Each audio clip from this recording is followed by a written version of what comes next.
All right, welcome to Math Replay. I'm your teacher, Mr. Chavez, and this is episode 9, and today we're going to replay how to do long division.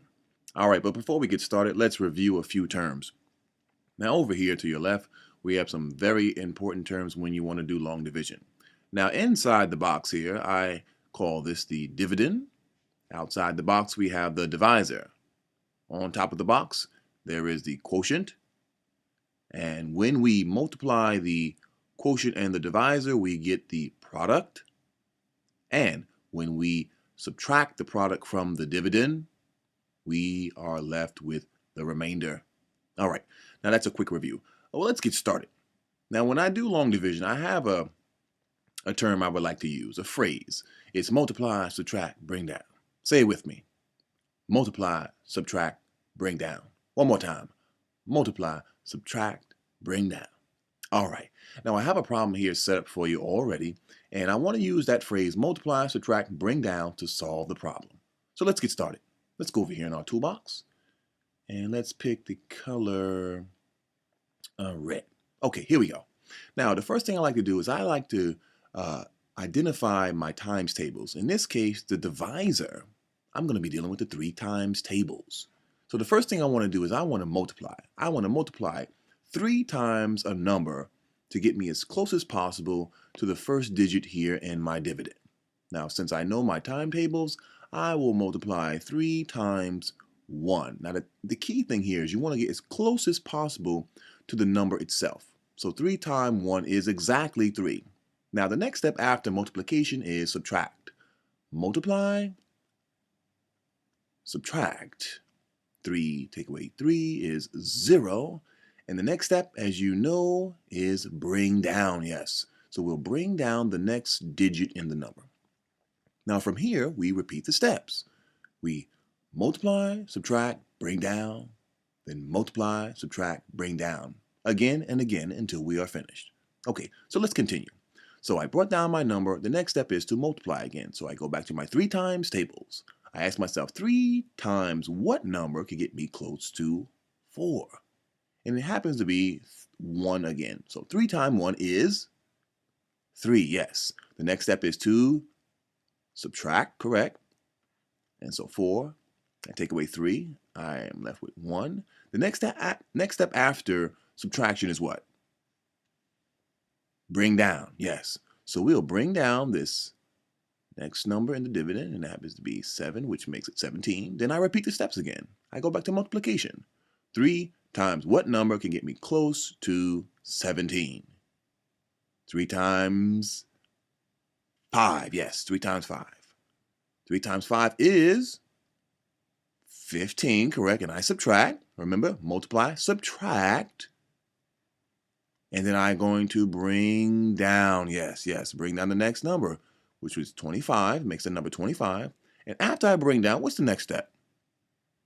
Yes, multiply again. So I'm going to go back to my 3 times tables and say 3 times what number is close to 25? And it happens to be 8. Yes, 3 times 8 is what? 24, correct? Now when I subtract, which is the next step, I get 1. Now after subtraction, I have to bring down, right? But as you notice, there's nothing else to bring down. So guess what? I'm done. This is my remainder. So what I like to do is put a little r here to represent remainder and 1. All right. Do you understand that? Great job. Let's try one more problem. Let's take a little bigger problem. Let's see. Let's take 10,436 and let's divide that into, let's say, 7 equal parts, okay? All right? Here we go. Multiply, subtract, bring down. Multiply, subtract, bring down. Okay, let's multiply. 7 times tables. 7 times what number can get me close to 1? Oh, I see. You know, 7 can't go into 1, so let's try 7 into 10, yeah. So let's see, 7 times what is close to 10? 1, you're correct. And I'm going to put that one right over the 0 and 10. Now 7 times 1 is 7, yes. Next step after multiplication is subtraction, correct. So 10, and we're going to take 7 away from 10. And we get 3, good. After subtraction, what do? Bring down, right. So we bring down the 4. And now let's repeat the steps. Multiplication. 7 times what number gets me close to 34? Do you know? Let's see, 7 times 1 is 1, 7 times 2 is 14, 7 times 3 is 21, 7 times 4 is 28, 7 times 5 is 35. I don't want to be over the number. I want to be just under it. So it has to be 7 times, yes, 7 times 4. And 7 times 4 is what? 28, correct. Now my next step is to subtract. In this case, I can't take 8 from 4, so I'll borrow from the 3. That makes that a 14. So 14 take away 8. Let's see, 14 take away 8 is, yes, 6. The next step after subtraction is what? Yes, bring down. So I'll bring down the 3.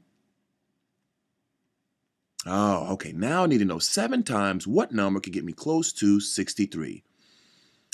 Let's see, 7 times 7 is what? 49. 7 times 8 is, what is it, 56, right? 7 times 9 is, oh, you know what? 7 times 9 is exactly 63, isn't it? Wow, this is great. So let's put that here. And we subtract, right? Multiply, subtract,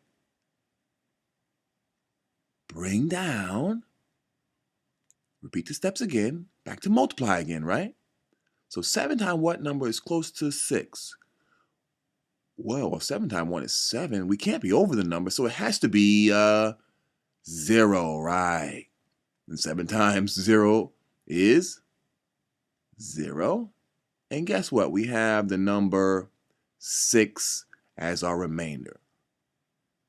Wow, very good. Listen, I had a wonderful time with you. I hope you understood everything I taught.